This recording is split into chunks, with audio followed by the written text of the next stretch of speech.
오늘 사도행전 4장 36절부터 보겠습니다. 4장 36절부터 5장 11절까지 함께 읽죠.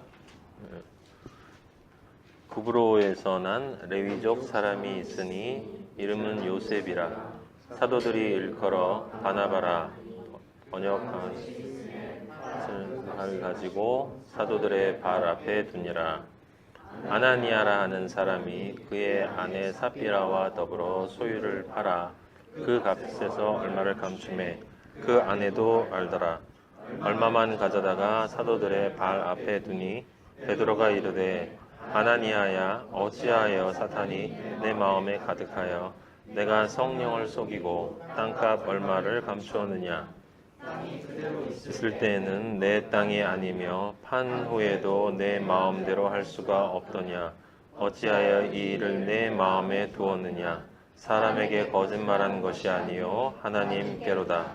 아나니아가 이 말을 듣고 엎드려져 혼이 떠나니 이 일을 듣는 사람이 다 크게 두려워하더라. 젊은 사람들이 일어나 시신을 싸서 메고 나가 장사하니라. 3시간쯤 지나 그의 아내가 그 일어난 일을 알지 못하고 들어오니 베드로가 이르되 그 값이 이것뿐이냐 내게 말하라 하니 이르되 예 이것뿐이라 하더라. 베드로가 이르되 너희가 어찌 함께 꾀하여 주의 영을 시험하려 하느냐. 보라 내 남편을 장사하고 오는 사람들이 밥이 문 앞에 이르렀으니 또 너를 메어 나가리라 하니 곧 그가 베드로의 발 앞에 엎드려져 혼이 떠나는지라. 젊은 사람들이 들어와 죽은 것을 보고 메어다가 그의 남편 곁에 장사하니 온 교회가 이 일을 듣는 사람들이 다 크게 두려워하니라. 아멘.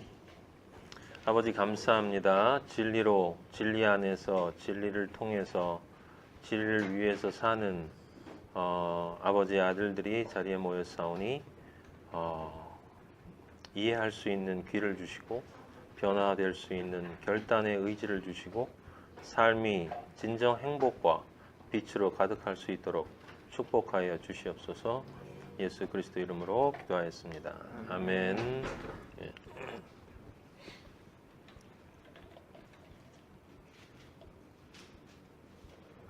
자, 우리 사도행전 오늘 10번째 시간입니다. 말씀의 제목은 바나바와 아나니아예요. 괄호치고 삽비라. 바나바와 아나니아입니다. 성경을 읽는 방식은 자신의 존재에 따라 읽게 되어 있습니다. 성경에는 반드시 살리는 것은 영이고 육은 무익하다라고 했기 때문에 영으로 읽어야 하는데 우리는 그 말이 굉장히 추상적으로 다가와요. 그리고 때로는 지나치게 신비적으로 다가오기도 합니다. 그런데 그 왜 사람들이 영으로 읽지 못하는가라고 하는 생각을 해보면 첫 번째로는 사람은 자신 안에 있는 것으로 세상을 보게 되어 있어요. 자신 안에 있는 것으로 세상을 보게 되어 있고 자신 안에 있는 것으로 세상을 해석하게 되어 있습니다.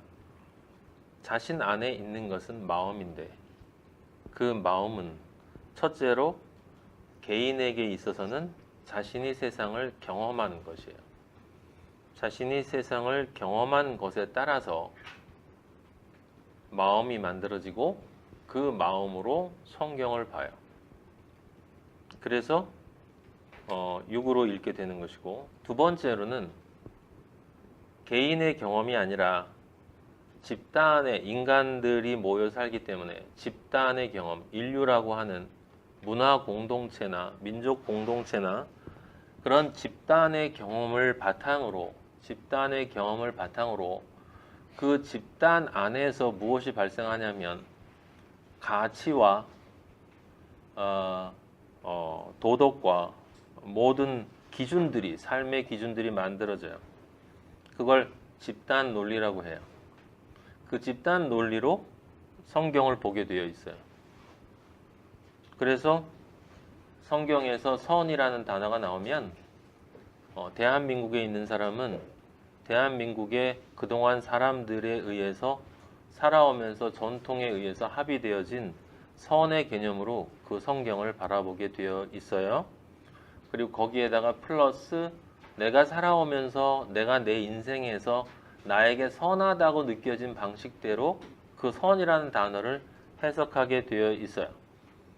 그리고 집단의 경험 방식 중에 하나는, 집단 논리 중에 하나는 수많은 학자들이, 성경을 연구한 학자들이 인륜적인 차원에서 성경에서 말하는 선이 이런 것이다 라고 이야기하는 그 지식들의 경험을 통해서 선이라는 단어를 바라볼 수 있어요. 그리고 이건 융이 한 이야기지만 인간 내면에는 집단 무의식이라는 것이 있어요. 성경은 그것을 선악과를 향한 본능이라고 이야기해요. 선악과를 향한 본능은 지금 세상에 있는 모든 사람들이 따라가는 그 행복 지수를 향한 욕망이야. 행복 지수를 향한 욕망. 그 집단 무의식이 사람들 마음속에 있어요. 그래서 그러한 것들을 통해서 성경을 보기 때문에 하나님이 원하는 관점으로 보기가 어려운 것이다 라고 하는 것이고, 그 다음에 인간에겐 뭐가 있냐면 절대를 향한 욕망이 있습니다. 그건 인간이 제한된 존재이기 때문에 신비를 향한 욕망이 있어요. 신비를 향한 욕망. 늘 기적을 찾는, 뭔가 현실에서 내가 이해할 수 없는 그 뭔가 특별한 것을 찾아가는 욕망이 있어요.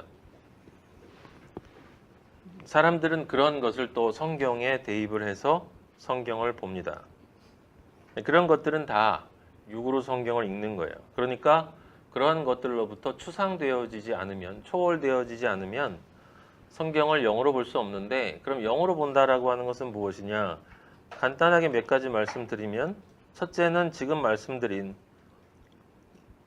인륜이라고 하는 그 인륜의 경험, 그 경험에서 나온 의식에서 벗어나야 하고, 개인의 경험으로부터도 벗어나야 하고, 집단 무의식으로부터도 벗어나야 해요. 그 눈으로 성경을 보면 그 집단의 성경이 돼요. 그 종교의 성경이 되고, 그 사회의, 그 개인의 성경이 돼요. 그 다음에 아까 신비란 얘기를 했는데, 그렇기 때문에 또 그 반대쪽으로 나가는 맹목적 신비주의도 지양해야 되는 거예요.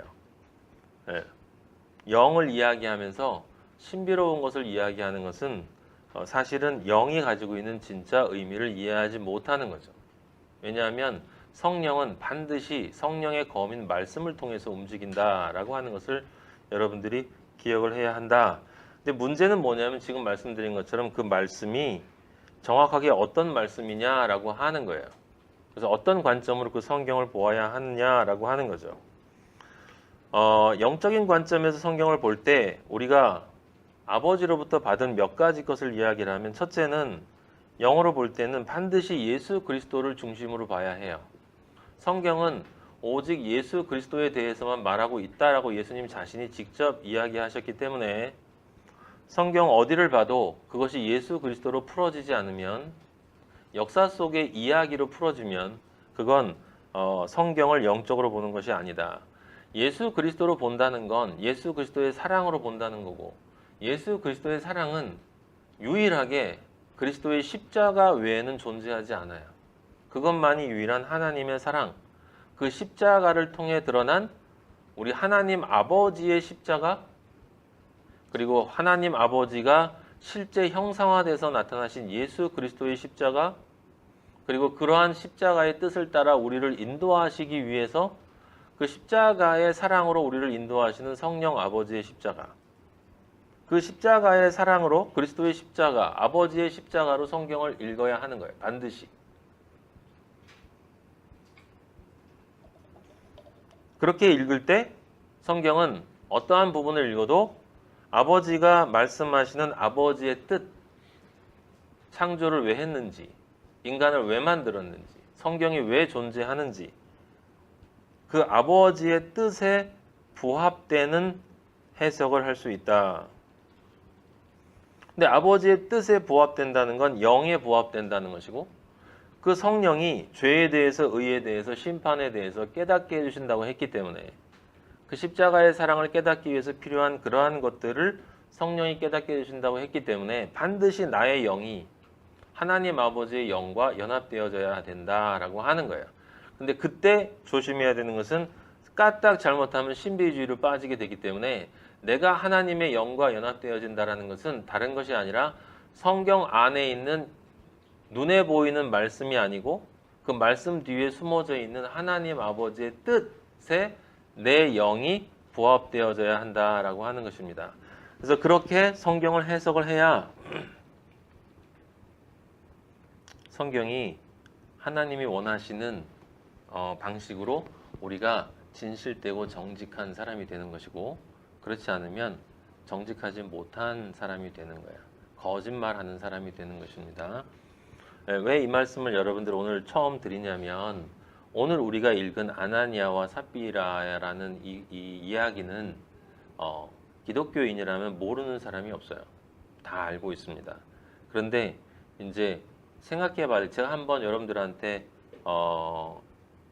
대충 설명을 한번 드린 적이 있을 거예요. 근데 오늘은 그걸 좀 구체적으로 깊이 있게 좀 이야기를 해보려고 하는데 이 아나니아와 삽비라 이야기는 우리가 알고 있었던 그런 이야기가 아닐 가능성이 높다라는 이야기를 하는 거예요. 이게 무슨 뜻이냐면 우리가 일반적으로 알고 있는 아나니아와 삽비라의 이야기에 대한 해석을 어떤 관점에서 했는가라고 하는 것입니다. 그래서 제가 지금 그것이 만약에 영의 관점이 아니고 육의 관점이면 그럼 우리는 성경을 잘못 본 거다라고 하는 것이에요. 그래서 그러면 이게 무슨 이야기냐 한번 보도록 하겠습니다. 이걸 이해하기 위해서는 우리가 저번 주에 했던 사도행전 4장 32절을 다시 한번 살짝 봐야 돼요. 여러분 다시 한 번만 보세요. 4장 32절부터 35절까지 4절만 다시 보겠습니다. 거기 믿는 무리가 한 마음과 한 뜻이 되었다고 그랬어요. 한 마음과 한 뜻이 되었다는 건 하나님의 뜻에 부합되는 그러한 마음을 가졌다. 시편 133편에 형제와 연합했다라고 하는 그 연합의 상태를 뜻하는 거예요. 그러니까 영적인 결합이 이루어졌다는 것이고 그것이 그렇게 될 수 있는 것은 성령이 임재했기 때문에 가능한 일이다. 거기 모든 물건을 서로 통용하고 자기 재물을 조금이라도 자기 것이라 하는 이가 없다. 그리고 4장 33절에 이 문장이 중요해요, 여러분. 사도들이 큰 권능으로 주 예수의 부활을 증언하니 무리가 큰 은혜를 받았다 그랬어요. 다시 한번 제가 강조해서 읽습니다. 33절에 사도들이 무엇을 했냐면 큰 권능으로 무엇을 했어요? 예수의 부활을 증거했어요. 그죠? 예수님이 하라고 한 것을 했습니다. 그때 무리가 큰 은혜를 받았어요. 무리가 큰 은혜를 받았는데 그렇게 돼서 결과가 어떻게 됐냐면 34절에 가난한 사람이 없어졌어요. 다시 한번 잘 보셔야 돼요. 큰 권능으로 주 예수의 부활을 증언했어. 사도들이. 그래서 무리가 큰 은혜를 받았어. 근데 그 결과가 뭐냐면 세상에 가난한 사람이 그 지역에 가난한 사람이 없어졌다는 거예요. 왜 없어졌냐면 사람들이 자기가 가지고 있는 밭과 집 있는 소유들을 다 팔아서 그걸 돈으로 바꿔서 사도들의 발 앞에다 갖다 주니까 사도들이 그 돈을 다 모아서 사람들이 필요한 대로 당신은 얼마 필요해? 300만 원? 이렇게 나눠주고 당신은 100만 원?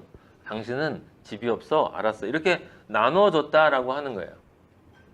그래서 이 구절을 여러분이 지금 제가 읽은 방식대로 읽은 것이 뭐냐면 아까 제가 말씀드린 그 개인적인 경험과 인륜적인 경험에 바탕을 둔 선의 관점으로 읽은 거예요.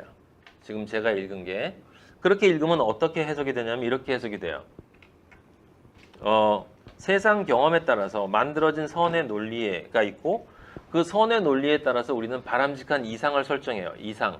그 이상이 뭐냐면 하나님의 나라가 임하면 가난한 사람이 없고 고통받는 사람이 없고 모든 사람들이 다 행복하게 산다라고 이렇게 이상을 설정해.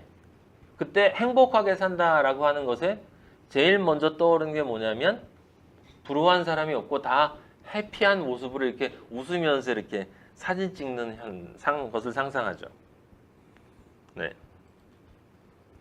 그러면 이 구절이 이렇게 해석이 되는 거예요. 자, 그러니까 여러분, 이기적인 욕망, 무력, 탐욕을 내려놓는 삶을 사십시오. 그 다음, 내려놓고 그것을 가지고 나눔의 삶을 사십시오. 부재의 삶을 사십시오. 청빈의 삶을 사십시오. 교회 중심의 삶을 사십시오. 그렇게 해서 사회와 세상을 변화시키는 삶을 사십시오.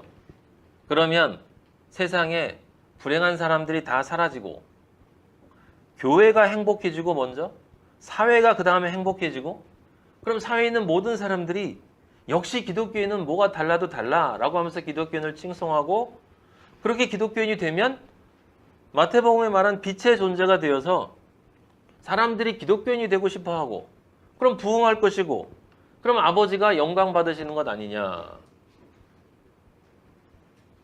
근데 왜 그렇게 살지 못하고 하나님을 믿는다고 하면서 아직도 물질에 대한 욕심을 가지고 이렇게 나눔의 삶, 청빈의 삶, 예? 예. 배품의 삶을 살지 못하냐. 이렇게 해석이 돼요. 그러니까 우리 교회는 기독교인은 교회를 위해서 헌신하고 첫째, 이웃을 배려하고 이웃을 위해서 희생하고 그리고 세상을 사랑합시다. 그래서 세상 사람들이 존경할 수 있는 교회가 됩시다. 라고 해석이 되죠. 처음엔 그랬는데 지금은 교회가 그렇지 못하다라고 사람들이 많이 이야기하잖아요. 지금 그게 우리가 원하고 있는 욕망에 따라서 성경을 해석한 거예요. 이 세상의 논리는 영의 논리는 영으로 이어지고 육의 논리는 육으로 이어져요. 자, 아까 제가 읽었던 문장 다시 한번 보세요. 4장 33절. 사도들이 큰 권능으로 예수의 부활을 증언하니 무리가 큰 은혜를 받았어요. 그럼 무리가 큰 은혜를 받았다는 것은 무엇입니까? 이들이 자신들의 죄를 깨닫고 죄를 회개하고 당연히 깨끗한 밭이 돼서 하나님의 영이 임재할 수 있는 그런 존재가 되어져서 성령을 받아 기뻐하게 됐다는 거죠. 그죠? 그건 다 지금 무슨 차원의 얘기예요? 영적 차원의 이야기예요. 그죠? 지금 영적 차원의 일이 일어났죠. 그 일이 일어났는데 그 영적 차원의 일이 일어난 결과가 34절에 가난한 사람이 없어진 건 무슨 차원이에요? 육적 차원이에요. 육적 차원이에요.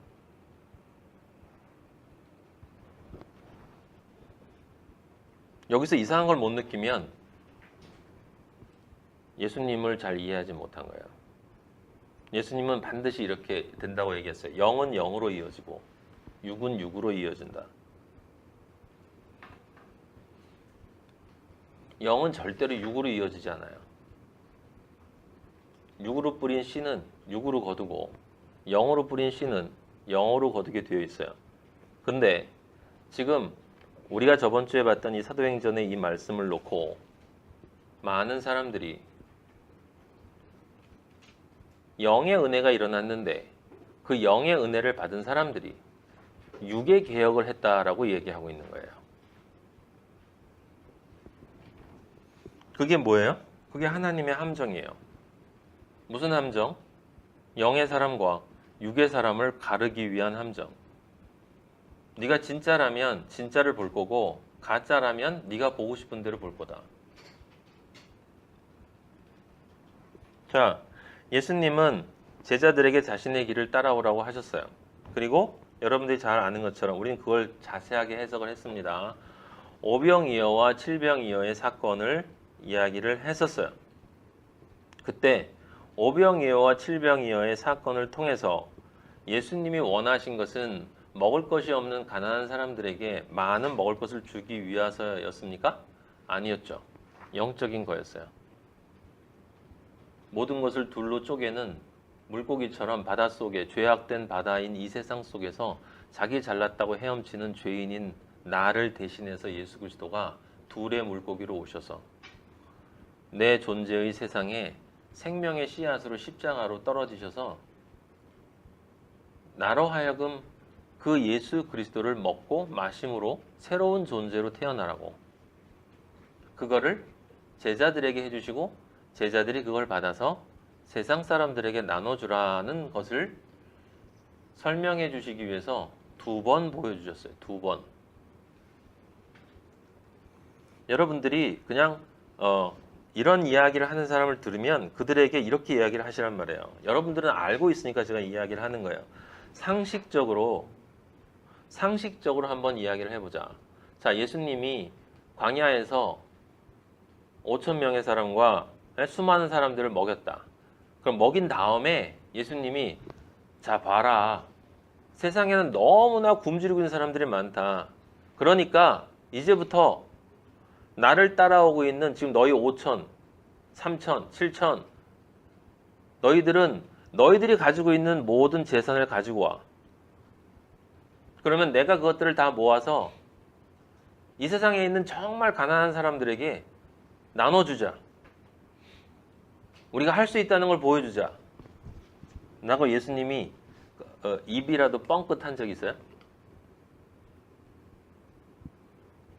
근데 어떻게 예수님의 사랑을 지금도 가난한 사람들에게 밥을 나눠주는 것으로 이해를 하고 있는 사람들이 있죠.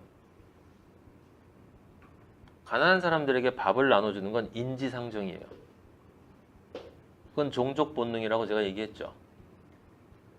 굶주리고 있는 사람을 보면 굶주리는 내가 연상이 되고 내가 연상되면 당연히 동병상련이 돼. 감정이입이 되고 그래서 맹자가 말한 종족 본능의 하나인 측은지심이 발동이 되는 것이 그냥 그거는 육적인 동물적인 본능의 발로이에요. 발로. 예수님은 그런 말씀을 하신 적이 없어요. 그렇다면 그것이 아니지 않습니까? 자, 그리고 우리가 사도행전 제가 얘기할 때 사도행전은 끊어진 성경 전체가 다 마찬가지예요. 어느 한 구절을 끊어서 이야기하면 안 된다. 앞뒤가 다 연결되어 있는 거다 그랬고 우리는 사도행전이 하나님이 자신의 아들을 창조해내는 하나님의 뜻, 내 이름으로 불리어지고 내 영광을 위하여 창조한 내 백성을 오게 하라고 하는 이사야 43장 7절에 그 하나님의 뜻을 그 단 하나의 뜻을 이루기 위해서 오신 예수님이 이 땅의 사람들 먹을 것 채우기 위해서 오신 것은 아니지 않느냐. 그것에 대한 불쌍한 마음이 없다라는 이야기가 아니라 그렇다고 여러분들이 굶주린 사람들한테 돈을 주지 말라는 이야기가 아니라 예? 저도 어저께 길을 가다가 지나가는 어떤 거지가 예? 제가 옛날에 요즘은 없는데 지방에 가니까 아직도 그런 사람이 있더라고요. 찬송가 틀어놓고 기어다니는 사람이 있잖아요. 저 옛날에 귀국했을 때 서강대 앞에서 그런 사람을 봤거든요.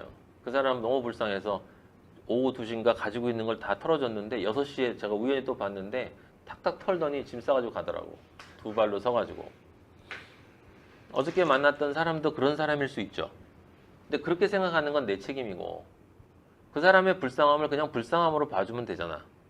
그 사람이 거짓말하고 거짓말하지 않고는 그 사람의 문제지. 내 문제가 아니야. 내 문제는 내 눈앞에 지금 그냥 불쌍한 사람이 있다는 거고 그건 그냥 인지상정이고 그 특별한 일도 아니고 그리스도인이 돈이 특별히 중요한 것도 아니고 가지고 있는 돈 조금 준다고 내가 어떻게 되는 것도 아니고 그냥 그렇게 주고 나서 그게 뭐 잘난 겁니까? 그거 아무것도 아니에요.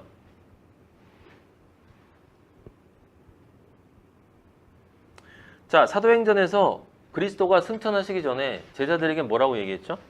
성령을 받고 예루살렘과 유다와 사마리아와 땅끝까지 이르러 뭐라고요? 내 증인이 되라고 그랬지. 땅끝까지 이르러서 가난한 사람들 먹이라고 그랬어? 아름다운 교회를 건설하라고? 예수님은 그런 명령을 하신 적이 없어요. 근데 어떻게 2장도 지나가지 않아서 그 얘기가 조금 나오니까 성경을 그런 식으로 읽냐고. 네? 그러면서 해방신학이 나오고 네? 사회의 가난과 굶주림과 고통을 외면하는 교회는 교회가 아니라고 그러고 네? 그리고 청빈하게 무슨 건물 짓지 않고 체육관에서 예배 보고 그리고 교회에서 들어오는 헌금 중에 70% 80%를 불쌍한 이웃에 먹는 그거 구제하기 위해 쓰는 걸 자랑하고 그런 사람들은 세상으로부터 존경받아요. 그쵸? 근데 예수님 뭐라고 그랬어? 너희가 세상으로부터 존경받으면 화가 있다고 그랬어. 화. 모든 사람들이 너희를 존경하면 화가 있다. 그게 이상하잖아. 당연히 불쌍한 사람을 도와주는 게 옳은데 도와주면 청빈하게 살면 실제로 그렇게 사신 분들은 세상 사람들도 존경해. 근데 예수님은 그렇게 사는 게 너에게 화가 있다고 그랬어. 세상 사람들한테 존경받으면 많은 사람들한테. 그럼 그거 하지 말라는 거예요? 아니죠. 가해사의 것은 가해사에게, 하나님의 것은 하나님께 돌리라는 거지. 그게 무슨 뜻이에요? 영의 것은 영의 것이고 육의 것은 육의 것이라는 거야. 그거 혼돈하지 말라는 거라고. 영의 것을 한답시고 육의 것을 안 한다라고. 사실은 그 뒤에 돈이 아까워서 안 도와주고 있으면서 영이 문제라고 이야기하면서 안 도와주는 그런 인간들도 있지만, 예? 또 거꾸로는 물질로만 엄청나게 도와주면서 영의 것은 생각도 안 하고 있다가 하나님을 만났을 때 너 영의 것 어디 있니? 라고 물어보면 대답할 수 없는 사람들도 있다라고 하는 거예요. 여러분 요한복음 4장 31절 찾아볼래요?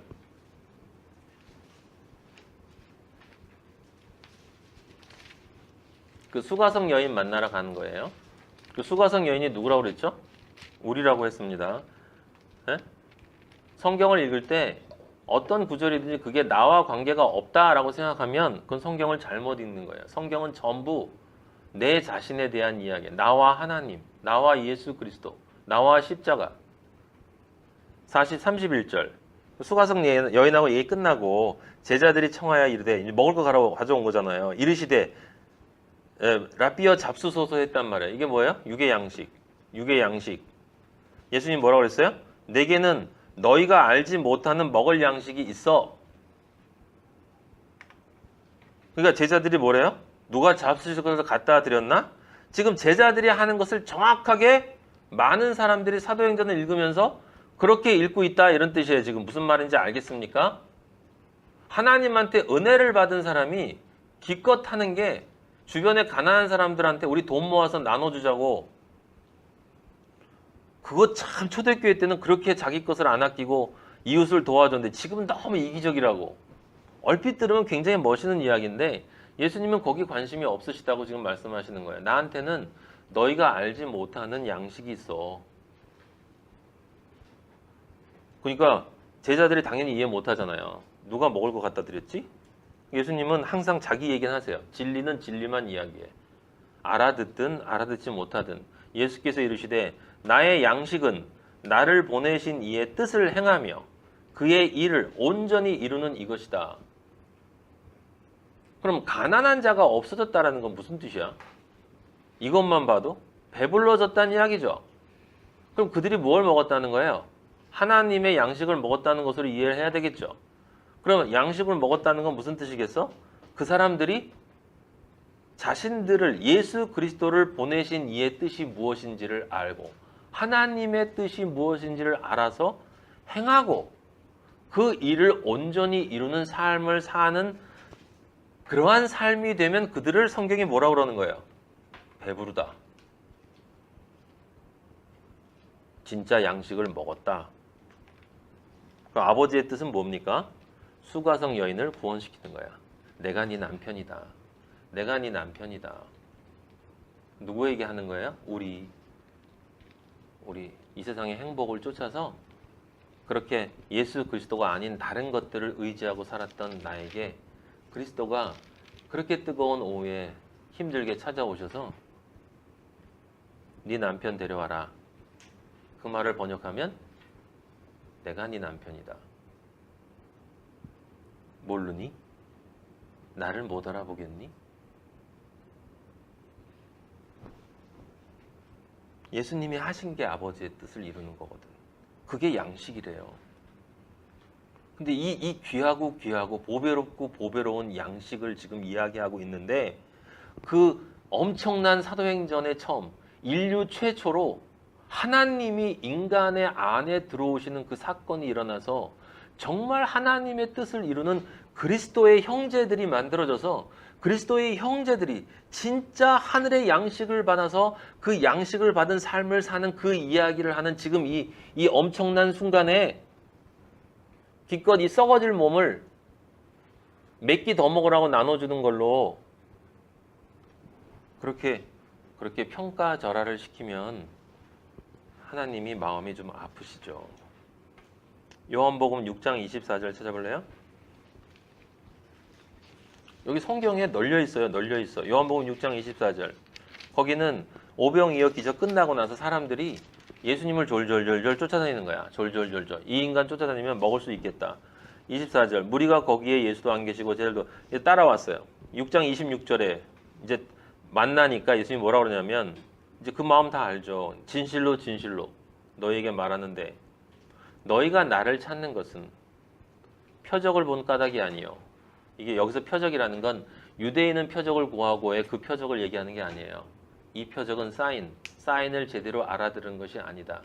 내가 오병이어에 그 기적을 행한 것이 무엇을 의미하는가를 알았기 때문에 그래서 진짜 생명의 양식인 나를 찾아서 너희가 온 것이 아니라 떡을 먹고 배부른 까닭이다. 너희들 날 돈 벌어 먹고 살라고 지금 따라다니고 있잖아. 축복받아서 잘 먹고 잘 살라고 따라다니고 있잖아. 그게 육의 떡이잖아요. 이게 그냥 먹고 사는 문제가 아닌 거예요, 여러분. 27절에 예수님이 분명하게 말씀해 주세요. 이렇게 얘기하죠. 썩을 양식을 위하여 일하지 말라. 일하고 요것도 하고 그렇게 했어요? 아니요. 썩을 양식을 위하여 일하지 말라라는 거예요. 그러면 직장도 가지지 말라는 얘기입니까? 그런 이야기가 아니죠. 썩을 양식을 안 썩을 양식인 줄 알고 일하지는 말라는 뜻이지 이게. 썩을 양식은 썩을 양식으로 알아라. 그럼 당연히 진짜 일은 안 하지. 세상 일로 알고 일하지 하나님의 일이라고 그걸 가지고 하지는 않는다 이 뜻이에요. 썩을 양식을 위하여 일하지 말고 영생하도록 있는 양식을 위하여 하라. 이 양식은 인자가 너희에게 주리니. 그럼 그거 받으면 어떻게 해야 돼? 넘겨줘야지. 양식을 받았으면 제자들이 예수님한테 양식을 받아서 5천 명에게 넘겨준 것처럼 넘겨주어야죠. 근데 그게 먹고 사는 돈 얘기예요. 지금 그런 게 아니잖아요. 절대로 그런 게 아니죠. 그죠? 네. 그래서 사람들이 물어보지 않습니까? 어떻게 해야 하나님의 일을 해요? 네? 그러니까 여기 지금 썩을 양식을 위하여 일하지 말고 그랬으니까 27절에 일하지 말고 영생의 양식, 하나님을 위하여 일해라. 그러니까 그게 뭐 하나님의 일이 뭐예요? 그러니까 29절에 하나님께서 보내신 일을 믿는 것이 하나님의 일이다. 하나님께서 보내신 일을 믿는 것이 하나님의 일이다. 어떻게 일을 행하는 것이 믿는 것입니까? 왜냐하면 나는 믿어요. 나는 믿는 I believe 그러면 도고로 ich glaube 하는 그 믿는다라고 하는 게 명사예요, 동사예요? 믿는다가 동사예요, 명사예요? 동사예요, 동사. 동사는 뭘 의미하는 거야? 행위를 의미하는 거야, 행위. 많은 사람들이 행위 그러면 자기 눈에 보이는 움직이는 행위만을 생각해. 모든 동사는 행위야. 미워하다, 시기하다, 질투하다, 욕망하다. 다 동사예요, 다 동사. 여러분. 그래서 예수님이 계시록에 너희들의 행위대로 갚아준다라고 얘기하는 거예요. 너의 영의 행위, 마음의 행위, 육의 행위. 그것이 무엇인지를 체크하라라고 말씀하시는 것입니다. 네. 자, 6장 33절 보면 여기 나와 있어요. 하나님의 떡은 이 양식이잖아요. 하늘에서 내려 세상에 생명을 주는 것이라. 그 다음에 6장 48절에 예수님이 정확하게 말씀하시면 선포하세요. 나 예수 그리스도가 곧 생명의 떡이다. 날 먹어라. 51절에 나는 하늘에서 내려온 살아있는 떡이다. 이 떡을 먹으면 영생한다. 날 먹으면 영생한다. 내가 줄 떡은 곧 세상의 생명을 위한 내 살이라. 예수님의 살을 먹는다는 게 뭐예요? 피를 마신다는 건 뭐죠? 그게 마지막 만찬 때 예수님이 말씀하시잖아요. 여기 6장 53절에 나와요. 인자의 살을 먹지 아니하고 인자의 피를 마시지 아니하면 너희 속에 생명이 없느니라.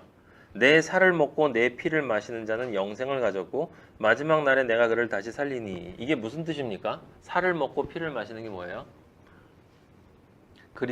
십자가 위에 손톱이 부러지건 살이 찢기건 무슨 고통이 있어도 반드시 너 십자가 위로 올라가서 그리스도와 하나가 되어야 된다는 거야. 연합되어야 된다는 거예요. 그래서 그 살의 고통, 그 피 흘림, 그것이 바로 너의 것임을 네 존재 안에서 진정 믿고 깨달아야 한다는 거예요. 내가 그리스도와 함께 십자가에 못 박혔나니 왜냐하면 못 박히지 않으면 그리스도와 하나가 될 수 없고 연합할 수 없고 시편 133편 연합할 수 없고 연합하면 그리스도와 함께 같이 죽을 수 없고 같이 죽지 못하면 그럼 같이 부활할 수 없어. 같이 부활할 수 없으면 같이 승천할 수 없고 같이 하나님 우편에 앉을 수가 없어요. 절대 나 혼자 하나님 우편에 앉는 게 아니라 예수 그리스도가 아닌 어떠한 존재도 하나님 우편에 앉을 수 없다. 그래서 아브라함의 후손은 단 하나라고 그랬죠. 갈라디아 3장 16절에 하늘의 별 같은 그 복받는 후손이 단 하나다. 한 명을 이야기한다.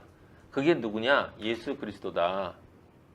근데 어떻게 그 수많은 사람들이 복을 받냐? 그 예수 그리스도라는 그 포도나무에 이렇게 얽혀서 같이 연결되어져서 떨이로 같이 간다. 이런 뜻이에요. 자, 계속 그 얘기입니다.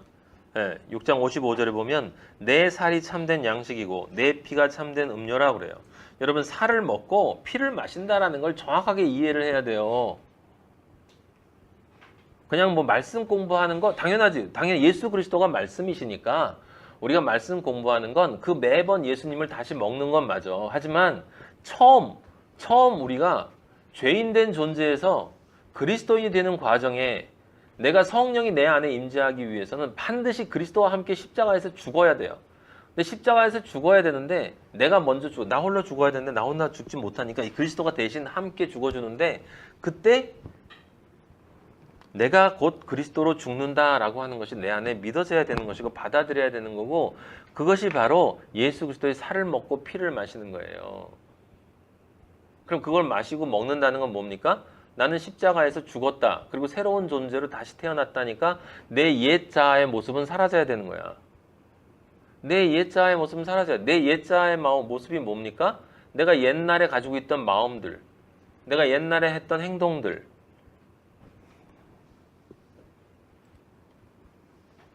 이게 문제가 뭐냐면 모르는 게 문제가 아니라 너무 잘 알아서 문제예요. 정확하게 말하면 너무 잘 알기만 해서.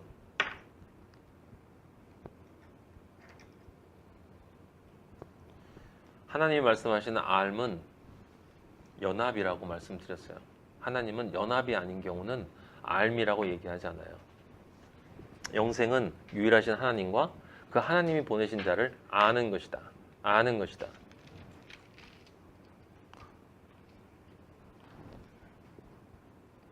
자, 그래서 우리가 주기도문 할 때 무슨 기도를 드립니까? 오늘 우리에게 일용할 양식을 주옵시고. 그게 무슨 양식이에요? 그러니까 예수 그리스도야. 예수 그리스도의 말씀을 달라는 이야기예요. 처음 먹은 그 말씀이 아니라 내가 그리스도인이 되기 위해서는 반드시 십자가의 예수 그리스도의 살과 피를 먹어야 되는데 그때 그 살과 피를 먹는다는 건 내가 십자가에 올라가서 그리스도와 연합되어서 같이 못 박혀 죽으란 뜻이야. 그래서 그렇게 죽고 나서 그 다음에 내가 그리스도인이 되면 그 다음에 새롭게 성령을 의미하는 생수를 계속 마셔야 되고 그리스도의 말씀, 그리스도를 계속 먹어야 되는 거예요. 그건 당연한 거죠. 그런데 그 전에 반드시 새로워짐이 경험이 있어야 되는 거예요. 그리고 그 주기도문에서 우리가 일용할 양식을 주옵시고 라고 하는 말에 많은 사람들이 여기에 영적인 것도 있지만 뭐 육적인 것도 있지 않겠어요? 아니, 하나님은 분명히 말씀하셨어요. 먼저 그의 나라와 그의 의를 구하라. 그리하면이라는 그 그리하면은 없어요. 먼저 구한다는 건 항상 우선시하라는 얘기야. 항상 우선시하라는 얘기야. 먼저 생각하라는 거야. 항상 먼저 생각하라는 것은 항상 먼저 생각하고 그 다음에 그러면 이거 생각할 거 아니요 그때 또 먼저 생각해야 돼. 아 그럼 이제 생각했으니까 그 다음에 이제 세상 먹을 거 아니 그때 먼저 생각하라니까. 아 이제 생각했으니까 3번 생각했으니까 이제 그러면 세상에 돈 벌 거 아니 그때 먼저 생각하라고. 하나님의 나라와 의를 구했으니까 저 그럼 이제 이 세상 살아가는 거, 먹고 사는 거, 예? 집 짓는 거, 결혼하는 거 이런 거 좀 생각이 되죠? 안 된다니까. 먼저 그의 나라와 그의 의를 구하는 사람은 하나님 나라를 구하는 사람은 늘 하나님 나라를 먼저 구하기 때문에 다른 것이 생각날 때 그거를 구할 수가 없어. 먼저 구하는 거지. 그래서 나머지는 아버지가 다 해주시는 거야. 만나 달라고 사람들이 기도했습니까? 이스라엘 백성이? 아버지가 그냥 주셨다고 하루도 빼놓지 않고 가나안 땅에 들어갈 때까지 하나님이 만나를 주셨어요. 여러분이 먹고 사는 거는 하나님이 알아서 챙겨주신다고. 근데 알아서 챙겨주실, 그럼 제가 아버지만 믿으면 그럼 아버지가 알아서 챙겨주실 거죠? 그럼 챙겨주시지 않으면 안 믿어. 이렇게 하면 아니고. 이 말이 무슨 뜻이냐면 아버지가 내 안에 들어온 사람, 진짜 성령의 사람은 아버지가 나한테 주시든지 안 주시든지 안 주시면 나를 굶기신다는 뜻이고 계속 굶기신다는 뜻은 이제 나를 불러가신다는 뜻이구나. 할렐루야. 빨리 가는구나. 어우 좋다. 너무 좋다. 먹으라는 거는 먹고 더 일하라는 얘기구나. 아 그럼 먹고 더 일해야 되겠구나. 먹으나 안 먹으나 자나 깨나 무슨 일을 하든지 여호와의 영광을 위해서 하는 거예요. 그래서 먼저 그의 나라와 그 일을, 그 먼저는 순서적 먼저가 아니라니까. 가치론적 먼저예요. 가치론적 먼저. 그것 이외에 다른 거 생각하지 말란 뜻이야. 너희가 광야 40년을 지나는 동안 신발이 헤어졌니? 하나님의 아버지가 이스라엘 백성한테 물어요. 신발이 헤어졌냐? 40년 동안 살았는데 신발이 안 헤어졌대. 그게 상징적인 게 뭐겠어요? 너희가 걷는 모든 길을 내가 책임진다. 내가 내 그리스도의 말씀이 내 발의 등이고 내 길의 빛이기 때문에 너는 결코 신발이 닳아 없어지지 않아. 우리는 늘 복음의 신발을 가지고 가는 그런 존재다 이런 뜻이에요. 이게 여러분들 전제가 돼야 돼. 이게 전제가 되어야 지금 바나바와 아나니아의 이야기를 아버지가 원하시는 방향으로 이해할 수가 있어요. 4장 36절 보세요. 거기 보면 바나바가 나와. 그래서 여기 성경에 지금 여러분들 순서를 잘 기억해야 돼요. 제가 말씀드렸죠. 그리스도가 십자가에서 부활한 다음에 40일을 사시고 승천하신 것은 정확하게 우리가 광야 40년의 인생을 성령을 받고 새롭게 부활해서 이 땅에서 그리스도와 똑같은 존재로 살아가야 한다라는 걸 먼저 예표해 주신 것이고, 그럼 그 다음에 우리가 그렇게 살아가기 위해서는 반드시 우리 안에 뭐가 있어야 돼? 성령이 들어와야 하기 때문에 성령을 기다리라고 하신 것이고, 성령이 들어오면 그러면 먼저 나와 누구와의 관계가 해결되는 거예요. 내가 성령이 들어왔기 때문에, 성령은 예수 그리스도의 영이니까 예수 그리스도가 내 안에 계시면 예수 그리스도가 무엇을 해요? 예수 그리스도는 자신의 마음과 뜻과 목숨을 다해서 하나님을 사랑하는 존재라고. 그러니까 예수 그리스도가 내 안에 있으면 내가 그런 존재가 되는 거야. 그렇게 수직적인 관계가 해결이 됐을 때, 십자가의 수직축이 해결이 됐을 때, 그 다음에 이제 땅끝까지 이르러서, 땅끝은 내가 만나는 내 이 가나안 땅, 이 천국 끝에 있는, 바로 다음에 내가 만나는 누구를 만나든지 그리스도의 복음을 전하는 그런 수평적인 존재가 된다라고 하는 건데, 그럼 수평적인 존재가 되면 그 다음 사람에 내가 진리를 계속 전해야 되는 것 아니에요. 지금 그거를 이야기하고 있는 거야. 그러면 지금 그런 상황에서 베드로가 등장을 해서 두 종류의 사람을 이야기하고 있단 말이에요. 그럼 무슨 뜻이겠어요? 정확하게 그것을 제대로 받아서 그 길을 가는 사람과 그것을 잘못 받아서 실제로 가지 말아야 될 길을 가는 두 사람을 비교해서 설명하는 거라고.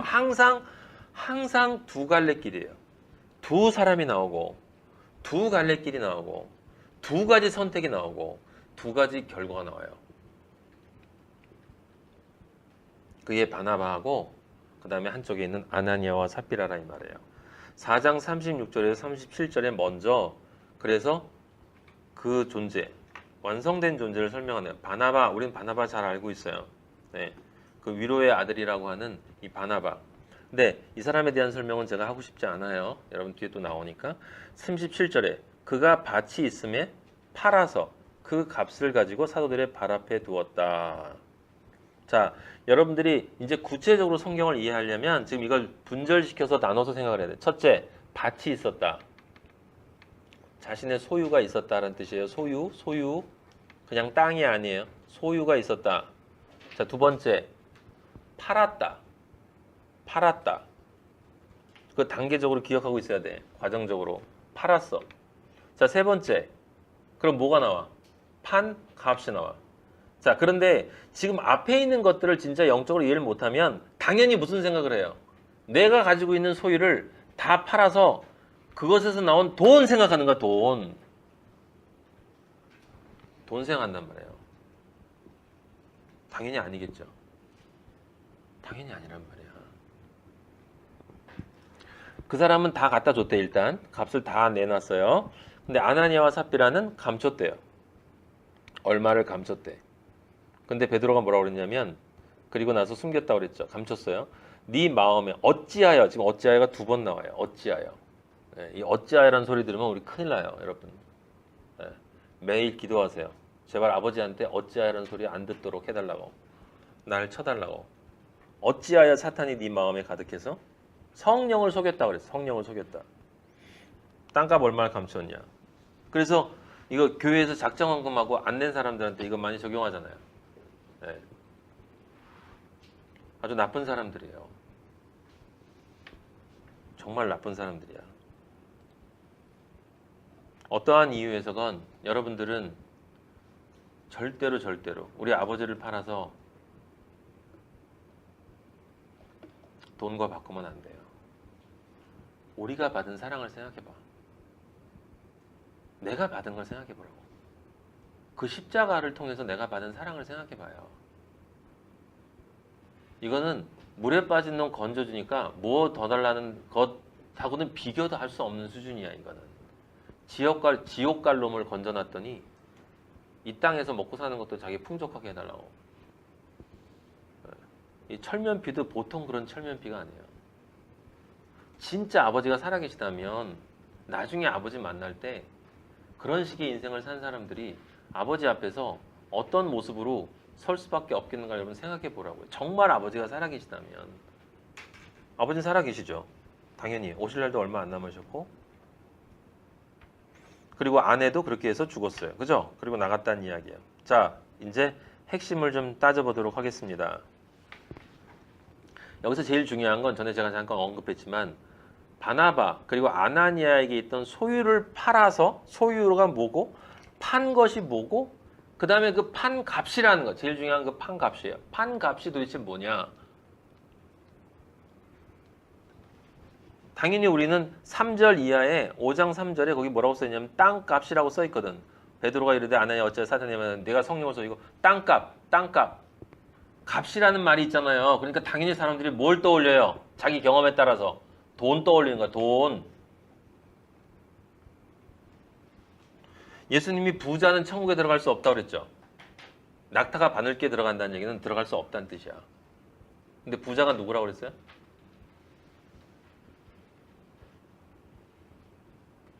부자가 누구예요? 천국에 들어갈 수 없는 자. 천국에 들어갈 수 없는 자가 부자야. 누가 천국에 못 들어가? 의인이 아닌 자, 의인이 못된 자. 그 의인이 못된 자가 누구예요? 모든 인간. 모든 인간이 원래 부자야. 모든 인간이 원래 부자예요. 제가 부자였다고요. 전 옛날에 부자는 천국에 들어가지 못한다라는 말을 듣고 그건 저는 빠졌어요, 거기서. 제가 생각해봤더니 제가 제일 큰 부자였어요. 그래서 예수님이 사람은 할 수 없고 하나님이 하신다는 거예요. 어떻게? 자기가 대신 죽어서. 그 얘기를 하고 있는데 돈 생각하고 있으면 안 되는 거예요. 그 돈 얘기가 아니야. 우리가 가지고 있는 그러니까 진짜 부자라고 하는 것을 여러분들이 이때 부자라고 하는 것을 잘 생각해야 되는데 뭐냐면 여러분 안에 있잖아요. 성령이 충만하다는 건 성령이 임재했다는 걸 뜻한다고 그랬죠. 내 안에 성령밖에 없을 때 성령이 충만한 거야. 사람들이 얘기하는 것처럼 이게 이렇게 들어와서 확 퍼져가지고 확 해서 무슨 능력 나오는 게 성령 충만이 아니라 내 안에 성령밖에 없기 때문에 그 성령이 이끄는 대로 내가 살 수밖에 없는 존재가 성령 충만이에요. 그러니까 여러분들이 잘 기억하셔야 돼요. 제가 분명히 말씀드립니다. 하나님의 입장에서 부자가 누구냐면 성령 이외에 다른 것이 자기 마음속에 있는 사람이에요. 자기 마음이 끌려가는 무엇인가가 성령 이외에 자기 속에 있는 사람이 부자예요. 우리 아버지는 거룩하시고 정결하시고 순결하신 분이라 여러분 기준이 되게 높아요. 대충의 기준이 없어. 기준이 굉장히 높아요. 그래서 우리가 할 수 없는 거라고.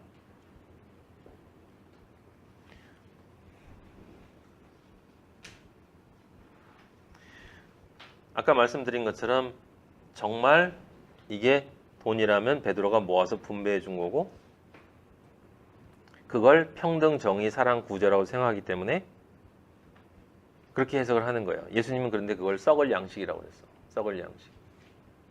이 세상 재물, 썩을 재물. 그거 구하지 말라고 그랬어. 네. 그러니까 정확히 그거 아니죠. 절대로 그렇게 해석하면 안 되겠지 일단은. 그럼 그 다음에 그 판값은 정확히 무엇인가라고 하는 거예요. 마태복음 13장을 찾아보세요.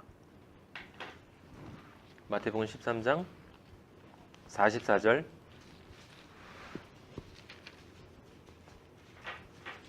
천국은 마치 밭에 감추인 보화와 같으니 사람이 이를 발견한 후 숨겨두고 기뻐하며 돌아가서 자기의 소유를 다 팔아. 여기 지금 소유를 팔아라는 말이 나오죠. 소유를 다 팔아. 바나바가 한 짓을 하고 있어요. 자기의 소유를 다 팔아. 뭘 샀어요? 뭘 샀어요? 밭을 샀죠. 그죠? 밭을 샀어요. 보화를 산 게 아니라 밭을 샀어요. 예? 예. 우리는 또 이렇게 얘기하면 세상에서 우리가 경험한 것에 따라서 이렇게 해석을 해요. 어떻게 해석하냐면 당연히 보화는 엄청 비싼 거니까 돈이 안 되겠지. 그러니까 싼 밭을 샀겠지. 근데 여기 밭이 굉장히 쌌다라고 나와 있어요. 여기? 어디에? 네? 그런 말 없어요. 밭을 샀다고 그랬어. 자, 45절. 그 다음에 천국은 좋은 진주를 구하는 장사와 같으니 값진 진주를 발견하면 진주를 산다. 세 번째는 천국은 그물과 같다. 처음에 제가 전에 말씀드린 이거 잘 보셔야 돼요. 천국은 처음에 뭐냐면 보화다. 두 번째는 천국은 뭐다? 진주장수다. 세 번째 천국은 뭐다? 그물이다. 이게 다 같은 이야기다. 어떻게 같은 이야기가 되느냐? 자, 밭을 산다라고 하는 그 말을 여러분이 어떻게 이해하시는지 모르는데 우리는 이렇게 생각을 했단 말이에요. 저도 옛날에 그랬어요. 밭을 사야 그걸 통째로 사야 그 밭을 소유한 주인이 보물을 모르기 때문에 그 밭을 사놓은 다음에 나중에 내가 밤에 혼자 가서 그 밭은 버리고 그 보석만 딱 끄집어내면 되지 않겠느냐. 그리고 또 조금 진전해서 얘기하는 사람이 이렇게 얘기해요. 그 밭에 보화가 숨겨져 있는 게 아니라 드러나 있는 건데 주인한테는 그 보화가 보화로 보이지 않는 거다. 쓰레기를 보였기 때문에 이 사람에게 눈에 보였기 때문에 보화를 가져가야 한다. 가져간 것이다. 오늘 여러분들한테 제가 말씀드리고 싶은 건 아버지가 저에게 주신 마음인데 그게 뭐냐면 이것을 생각해 보라는 거예요. 보화가 있는 밭. 보화가 있는 밭을 생각해 보래요. 보화는 뭐예요? 당연히 천국이야. 영생이야. 하나님의 아들 되는 거야. 하나님의 아들 되는 게 보화야. 다른 거 아니에요. 구원받는 게 보화가 아니에요. 우리는 구원받기 위해서 예수님 믿는 게 아니야. 죄를 씻기 위해서 예수님 믿는 게 아니에요. 그런 거라면 하나님 아버지가 죄 처음부터 아예 안 창조를 안 해버리면 죄도 없는데 뭐. 죄도 궁극적인 목적이 있기 때문에 우리가 짓도록 허락을 하시는 거예요, 아버지가. 이 우주에서 벌어지는 모든 것은 아버지가 허락하지 않으시면 하나도 되어질 일이 없어요. 아버지가 원하는 건 딱 하나, 여러분들을 하나님의 백성으로, 아버지의 아들로 만들어내는 것, 예수 그리스도의 형제로. 그래서 형제와 동거하여 연합하여 동거한다. 형제와 연합하여 동거하는 것, 그게 진정한 영생이다. 하나님의 아들이 되도록 만들어주는 거야. 아무것도 아닌 nothing에서 여러분들을 지금 흙을 가지고 있는 이런 영적 존재를 만들어서 하나님의 아들로 만들기 위해서는 반드시 하나님이 죽으셔야 된단 말이에요. 그래서 그렇게 되는 거죠. 자, 여러분, 보화가 있는 밭을 생각해 보세요. 진짜 보화가 있어요. 근데 그 보화가 정말 쓰레기 같은 땅에 있겠어요? 이 보화는 예수 그리스도신 거야. 예수 그리스도가 그런 더러운 밭에 있다고? 아니. 여러분, 예수님이 말씀하셨어요. 씨는 어디에 뿌려야 된다고? 좋은 밭. 예수 그리스도가 뭐예요? 말씀. 예수 그리스도가 뿌려지려면, 성령이 임재하려면 어떤 밭이어야 돼? 깨끗한 밭이어야 돼. 좋은 밭이어야 돼. 그래서 그리스도인은 보화를 정말 원하면 사도행전에 나왔잖아요. 먼저 12의 제자가 됐지. 그게 뭐예요? 좋은 밭을 먼저 사야 돼. 보화를 원한다면 좋은 밭을 먼저 사야 돼. 그 밭을 사야 그 속에 보화가 따라오는 게 아니에요, 여러분. 그 밭이어야만 그 보화가 거기 있기 때문이야. 그 밭이어야만 그 보화가 있을 때 30배, 60배, 100배의 결실을 맺을 수가 있기 때문이에요. 그러니까 실제 영적인 의미는 밭을 사라는 게 아니지. 무슨 뜻이야? 밭이 되라는 거야. 보화가 있을 수 있는 밭이 되라는 거예요. 무엇을 팔아서 네 소유 다 팔고 네가 가지고 있는 옛자의 것들 다 버리고 좋은 밭이 되라는 거예요.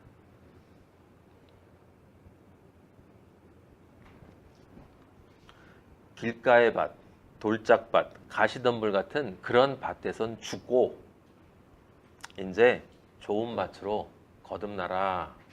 그렇게 거듭나려면 네가 가지고 있는 것 다 세상 것 그거 다 썩어질 거라는 걸 인정해야 돼.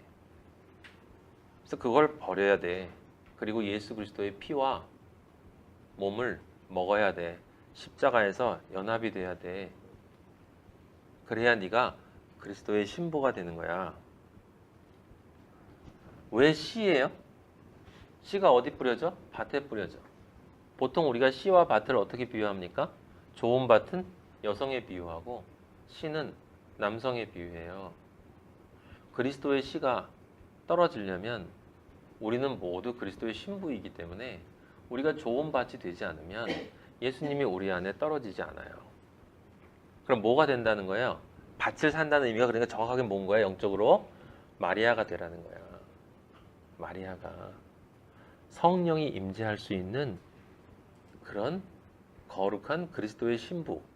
그게 동정녀, 남자랑 섹스를 하지 말란 뜻이 아니라 섹스 안 하면 여성이 깨끗합니까? 웃기고 있네. 모두가 다 죄인인데. 그런 말이 아니잖아요. 세상과 섹스하지 말라는 거지. 세상과. 예수 그리스도만 연합하라는 거잖아. 예수 그리스도와 연합하려면 그 전에 있는 모든 것들을 내가 다 버리고 내가 생각했던 남편들 다 죽은 것으로 나는 과부입니다라고 날 인정을 하고 예수 그리스도만을 기다려야 된다는 그게 좋은 밭이 되는 거야. 그래서 마리아의 그 믿음을 가져야 된다는 거죠. 하나님이 말씀하신 것은 반드시 이루어진다. 하나님 무슨 얘기했는데? 네가 나의 피와 살을 먹으면 너는 모든 죄에서 깨끗해지고 너는 마리아가 될 것이고 성령이 이제 그러면 성령이 나의 영이 너 안에 들어가서 너의 영과 연합이 돼서 네가 바로 나와 하나가 된다. 내 말이 네 안에 거하고 네가 내 안에 거하기 때문에 우리는 하나가 된다. 그래서 아버지가 보시면 나로 본다 너를. 그래서 하나님이 볼 땐 네가 아들이다. 내가 볼 땐 넌 나의 신부고. 그렇게 사랑을 받은 네가 하나님을 위해서 일하는 건 마치 종 같고, 그래서 넌 하나님의 종이고, 그런 사람들이 모여있기 때문에 같이 모여있으니까 하나님의 백성이 되는 거고, 형제를 위해서 목숨을 버리는 것이기 때문에 난 형제를 위해서 목숨을 버렸으니까 너희는 또 내 형제가 되는 거야. 친구가 되는 거고, 진정한 이웃이 되는 거야. 왜 예수 그리스도가 하나님이 우리와 자신과의 관계를 이야기하면서 이렇게 헷갈리게 여러 가지 얘기를 하는지 알아요, 여러분? 나는 너의 아버지고, 나는 너의 남편이고, 나는 너의 형제고, 나는 너의 친구고, 나는 너의 이웃이고. 왜? 우리 어리석은 인간들은 각자의 관점에서 최고라고 생각하는 것이 있어요. 어떤 인간은 자기 형제만 생각하는 놈이 있지. 형제애에 빠진 놈. 그리고 가장 유치한 놈은 이성에게 빠져서 딴 생각을 못하는 인간들이 있잖아. 또 어떤 사람은 부모에게 매여 있고, 또 어떤 사람은 자식에게 매여 있어요. 근데 그 모든 것들이 다 진짜 절정의 사랑인 것처럼 느껴질 때 상대방이 느끼는 감정을 생각해 봐요. 하나님은 무슨 말씀하시는 거야? 그것들 다 합친 거야. 나는 완전한 사랑이야. 너희들은 부분밖에 모르지. 너희들은 지금 부분을 보고 있는 거야. 너희들이 이해할 수 없기 때문에 너희들이 이해할 수 있는 다양한 방식으로 내가 너를 얼마나 사랑하는지를 설명해 주고 있지만, 너희들은 다 지금 그림자를 쓰고 있는 것처럼 내가 너를 향한 사랑을 이해하고 있을 거야. 네가 십자가의 사랑을 이해하니? 너 이해 못하잖아. 그래서 내가 대신 널 위해 울어주는 거야. 내가 대신 널 위해 회개하는 거야. 내가 대신 널 위해 내 자신이나 아버지께 기도하는 거야. 네가 할 건 하나밖에 없어. 정말 나를 원하면 돼. 정말 날 원하니? 정말 행복을 원하니? 정말 하나님의 아들이 되고 싶어 하니? 그것만 있으면 돼. 그것만 있으면 돼. 근데 그것 하나도 안 한다는 거잖아요. 진짜 그 간절함이 없다는 거지. 왜 간절함이 없을까?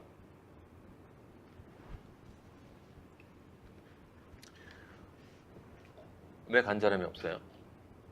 미련이 남아서 그렇지 뭐. 자꾸 뒤돌아보니까. 우리가 그러니까 신부가 된 사람은 제가 말씀드렸잖아요. 우리는 그리스도가 약혼했어요. 그 형제고 아들이고 이미 다 약혼식처럼 그렇게 다 되어진 거야.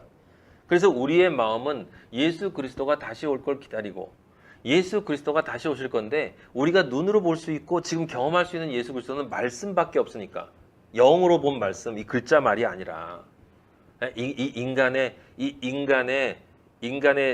냄새가 스며 있는 이 말들이 아니라, 여러분 성경 읽으면 그냥 읽는 그건 그냥 인간 냄새가 있는 말들이에요.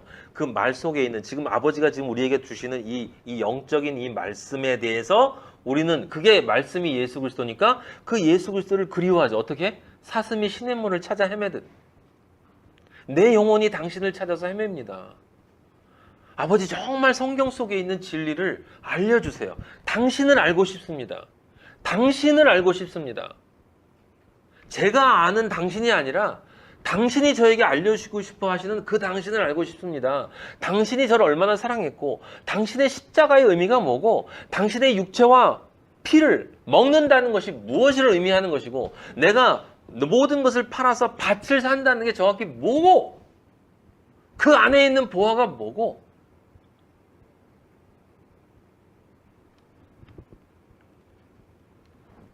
그러니까 소유를 판 값이라는 게 뭐예요? 소유를 판 값은 1차적으로 뭡니까? 내가 모든 것을 다 포기하고 그리스도가 임재할 수 있는 그러한 존재로 된 밭이에요. 밭. 내 자신이야, 내 자신. 여러분, 판 값은 내 자신이라고, 내 자신. 근데 그렇게 팔아서 내가 그런 존재가 됐잖아요. 그렇게 해서 내 보화가 내 안에 들어왔죠. 예수 그리스도가 내 안에 들어왔지. 그러면 지금 뭐라고 그랬어요? 사슴이 시냇물을 찾아 헤매듯 그리스도를 찾아 헤매. 그래서 어떻게 되는 거예요? 두 번째 비유가 뭐라고? 천국은 진주장사라고. 진짜 말씀을 찾아 헤매는 거야. 진짜 말씀을 찾아 헤매는 진주장사가 되는 거예요. 처음에는 그 보화가 천국이지만 그 보화가 내가 그 밭이 된 다음에 내가 그 마리아가 된 다음에 그 보화가 나와 연합해서 들어오면 그 다음에 나는 보화 그리스도와 연합한 존재가 됐기 때문에 그리스도의 말씀을 찾아 헤매는 존재가 돼. 그 귀한 진주. 왜 진주겠어요? 자기를 완전히 갈아서 만든 희생의 사랑을 뜻하기 때문에 그리스도의 말씀은 항상 그 속에 자신을 갈아서 피로 희생물로 내어준 그 사랑의 향기가 녹아있는 말들이란 말이에요. 그래서 그렇게 해서 말씀이 내 안에 진주를 다 팔아서 진주를 내 안에 들어오면 진주가 되어지면 그 다음에 내가 뭐가 되는 것입니까? 사람들을 구제하는 존재가 되기 때문에 그물이 되는 거예요. 그물이. 그래서 천국은 그물이 되는 거야. 여러분이 그물이 되는 거예요. 그래서 여러분에게 죄악 세상에서 헤엄치는 물고기들이 걸려야 되는 거야. 걸려야 되는 거야. 근데 이게 구멍이 커서 다 빠져나가네. 그물이 안 된 거야. 어디가 잘못된 거야 도대체? 처음에 밭이 안 된 거야? 연합이 안 된 거야? 진주를 찾아다니지 않은 거야? 잘못 찾은 거야? 뭐 복잡하게 생각할 것 없어요. 제일 중요한 건 정말 내가 그 밭이 되면 예수님은 뿌려주세요. 그건 분명한 거야. 그리고 뿌리게 되면 반드시 그 씨는 좋은 밭일 경우에는 반드시 30배, 60배, 100배 무엇을 통해서? 성령의 열매로 나타나게 돼 있어.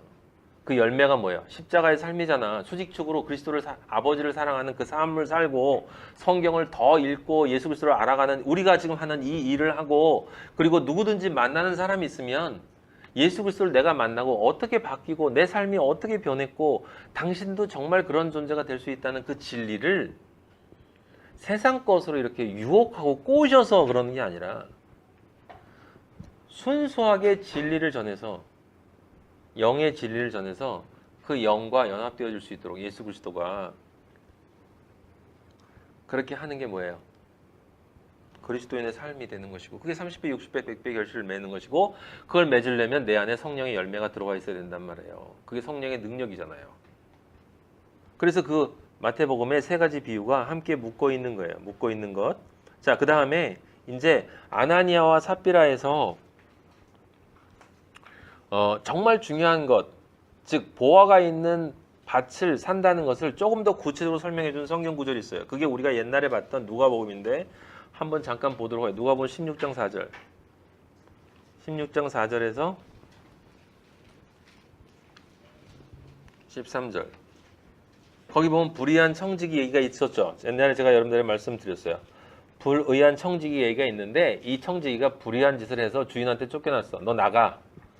다 결산하고 나가 그랬어요. 이 집에서 나가 그랬습니다. 그래서 얘가 나가려니까 집 나가면 딴 곳에 가면 이제 먹을 것이 없으니까 빌어먹지도 못하겠고 그래서 그쪽에 있는 그 사람들이 나를 영접할 수 있도록 그 사람들이 진 빚을 깎아줘. 근데 그 사람을 지혜롭다고 칭찬했다고 그랬죠. 자, 거기 6장 중요한 부분은 16장 10절이에요. 10절부터 9절. 거기 오늘 말씀과 연결된 그것이 나와 있어요. 정확하게 이 말이에요. 내가 너희에게 말하노니 불의의 재물로 친구를 사겨라. 그리하면 그 재물이 없어질 때에 그들이 너희를 영주할 처소로 영접하리라. 내가 너희에게 불의의 재물로 말하니 불의의 재물로 친구. 자, 여기 불의의 재물이라는 말을 여러분들이 정확하게 이해를 해야 돼요. 예? 불의의 재물은 어떤 재물이냐면 불의한 재물, 그 재물의 특성을 이야기하는 게 아니야. 의인이 아닌 존재가 가지고 있는 재물을 불의의 재물이라고 하는 거예요. 성경은 항상 존재를 향하지 대상을 향하지 않아. 여러분이 믿는 마음이 있는 나를 보지 않고 믿는 존재가 되었나를 본단 말이에요. 아버지는 믿는 존재가 되었나. 불의의 재물로라는 말은 재물이 강도짓을 해가지고 얻은 재물, 이런 사람들이 상상하는 그런 게 아니라 불의한 존재가 가지고 있는 재물이 불의의 재물이야. 그럼 불의한 존재가 누구예요? 부자, 아까 얘기한 부자가 누구라고 그래서 우리 의는 없나니 하나도 없다. 이 세상에 있는 모든 존재는 불의하다. 그럼 그 불의한 존재가 가지고 있는, 내가 자랑할 수 있는 이거라고 내놓는 모든 것이 뭐야? 그의 재물이야, 그의 재물. 그럼 그의 재물로 친구를 사귀래. 이때 친구를 사귀라는 말을 잘 이해하지 못하니까 그 밑에 아버지가 써놨단 말이에요. 11절에 불의한 재물에 충성해라. 그러면 넌 친구를 사귈 수 있다. 이때 친구는 누구? 예수 그리스도. 예수 그리스도. 근데 어떻게 불의의 재물에 충성하냐? 불의의 재물에 충성한 것은, 그 불의의 재물은 바로 나의 불의한 존재로부터 온다는 것을 알고, 그 불의한 존재, 불의한 재물을 그렇게 불의하게 만든 나 불의한 존재를 죽이고 그리스도의 피로, 그리고 그 불의에서 벗어나라. 그게 불의한 것에 충성한 거야. 불의를 불의답게 대하는 게 불의에 충성한 거예요. 나는 불의한 존재입니다. 내가 가지고 있는 이 모든 것은 불의한 것입니다. 불의한 것이라면 당연히 어떻게 하는 것이 충성일까요? 그건 의롭지 못한 것이니까 당연히 버려야죠. 버려야죠. 근데 불의한 재물을 버려? 아니, 하나님은 그걸 버린다고 하잖아요. 너를 버려. 왜냐하면 네가 그렇게 만든 거니까. 불의한 존재인 네가 죽어. 근데 너 못 죽잖아. 넌 죽었다 깨어나도 안 죽잖아. 요 사악한 거사. 그러니까 내가 대신 죽을 테니까 나 따라 올라와. 그것만도 못하겠니? 내가 널 위해 죽은데 내가 불의한 재물, 그 불의한 존재가 돼서 죽음으로 그 불의의 삭스를 다 치렀는데 그걸 넌 믿으라고만 하는데 그것도 못 믿니? 그 불의한 재물에도 충성하지 아니하면 무슨 뜻이에요? 그렇게 해서 의로운 존재가 되지 못하면 진짜 참된 존재로 하늘나라에서 살 수 없다, 그 뜻이야.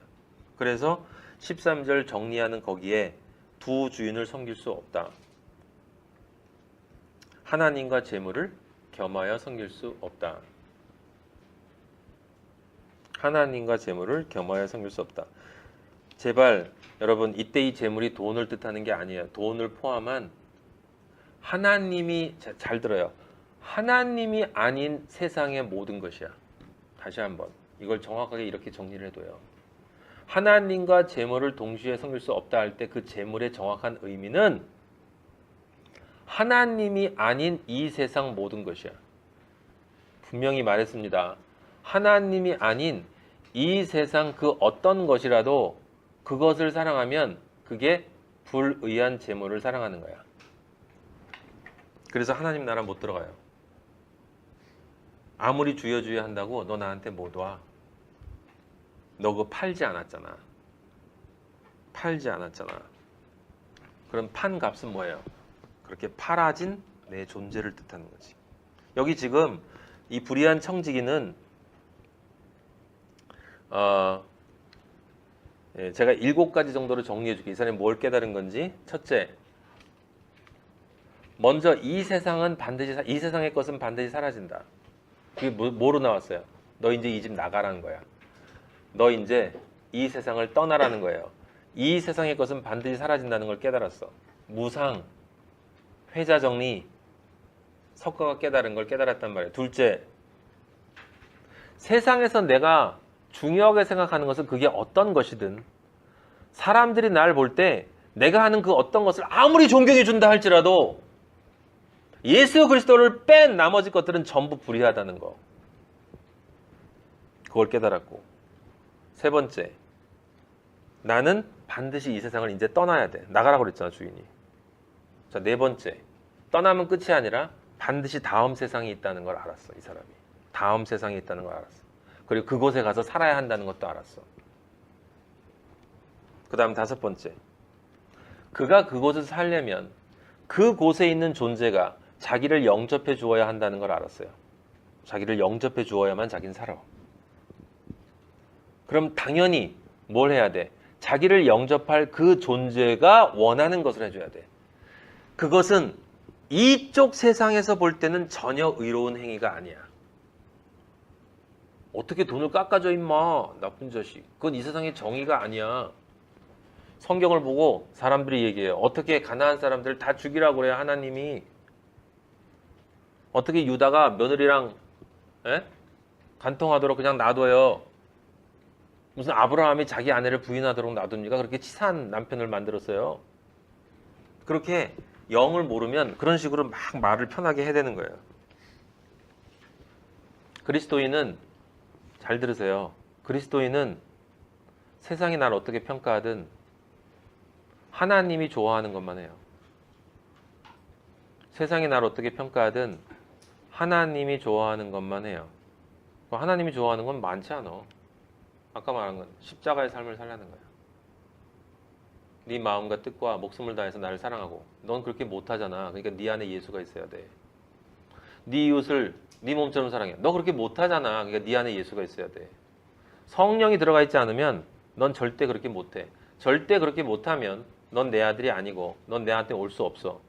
그럼 결과는 뭐냐면 넌 영원한 불못으로 들어가야 돼. 지옥으로 가야 돼. 거기는 끝이야. 한 번 들어가면 없어.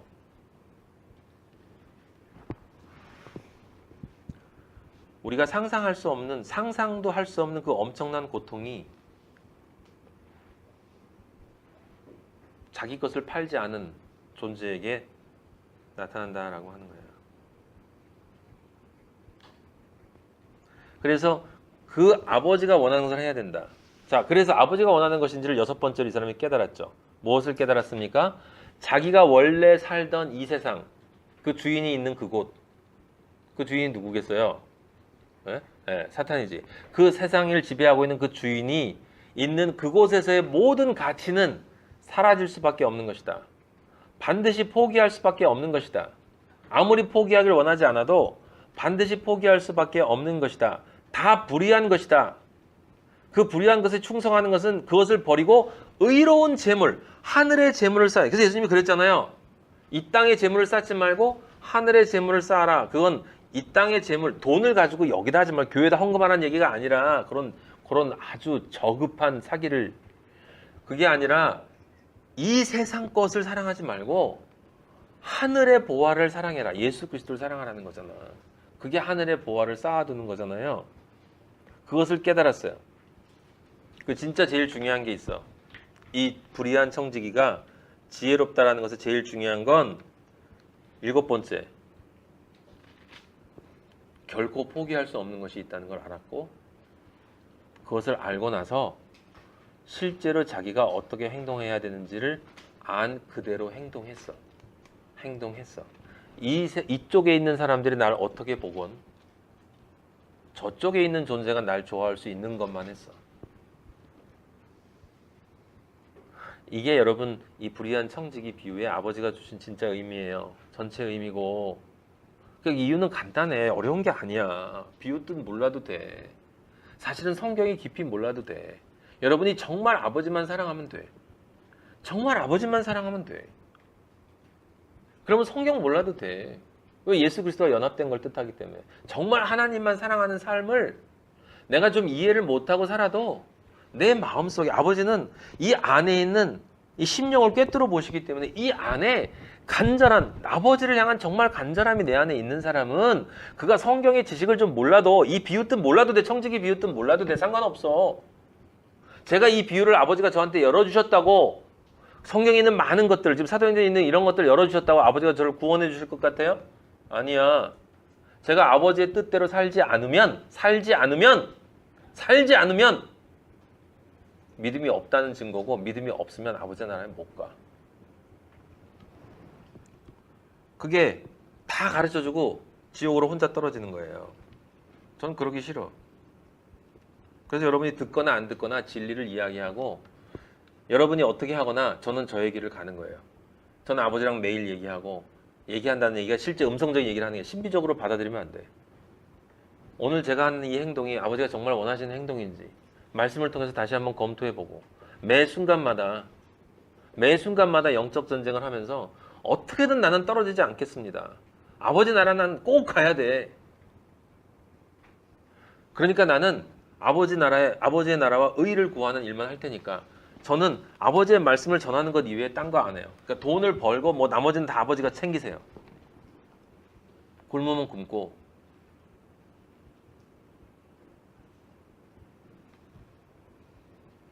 빨리 가면 좋잖아요. 여러분 아버지 빨리 보고 싶지 않아요? 진짜? 왜 안 보고 싶을까?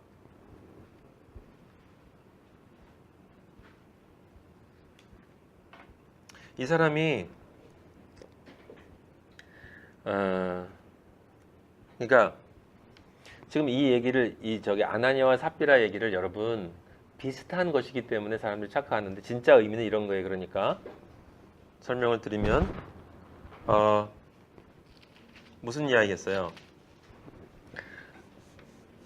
그리스도인은 마리아가 돼서 내 옛자아이는 모든 것을 버리고 좋은 밭이 되면 성령이 임재해서 성령의 씨를 떨어뜨리고 그때부터 성령의 인도하심에 따라 사는데 그때 아버지를 향한 사랑과 이웃을 향한 사랑을 내 안에 있는 그리스도의 영의 힘으로 하게 되죠. 말씀의 힘으로.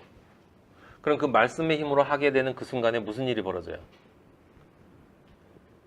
무슨 일이 벌어집니까? 내가 베드로서에 나오는 것처럼 왕 같은 제사장이 돼. 그리스도가 할 일을 내가 해. 그리스도와 함께 이 세상을 통치해. 그게 무슨 뜻이에요? 거기에 뭐가 포함되어 있게? 심판이 포함되어 있어. 심판이. 지금 그 일이 벌어지고 있는 거예요. 여러분. 지금 그 일이 베드로에게 벌어지는 거예요. 여러분. 예?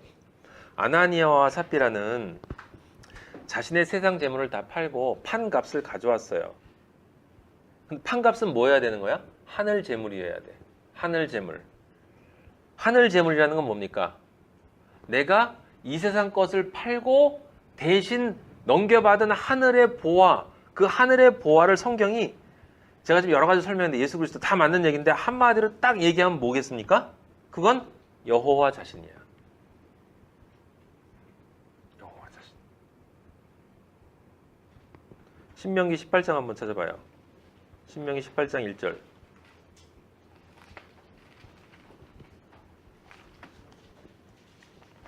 레위 사람 제사장과 레위의 온 지파는 이스라엘 중에 분깃도 없고 기업도 없을지니 그들은 여호와의 화제물과 그 기업을 먹을 것이라. 2절.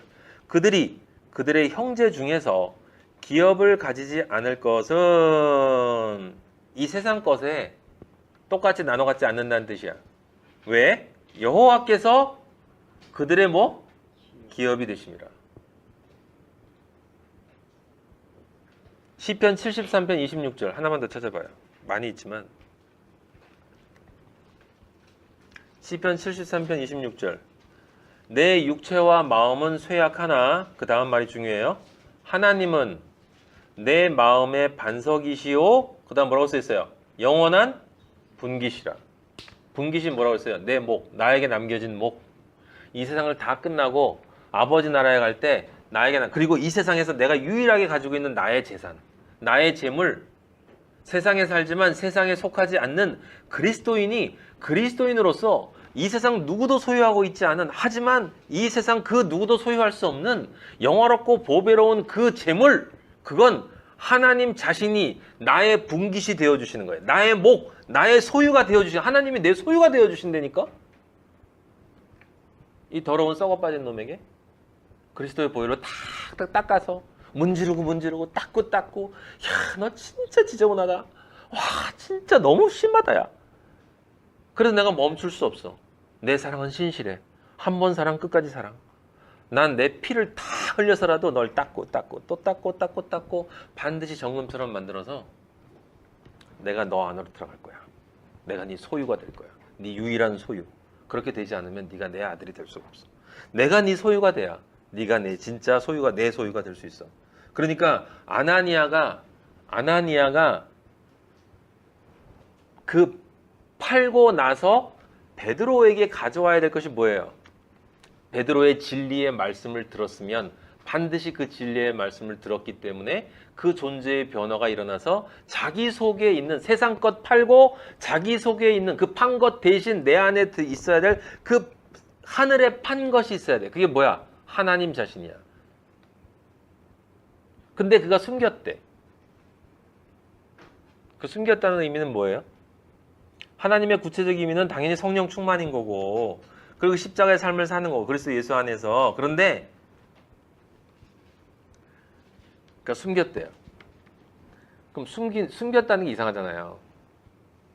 숨김은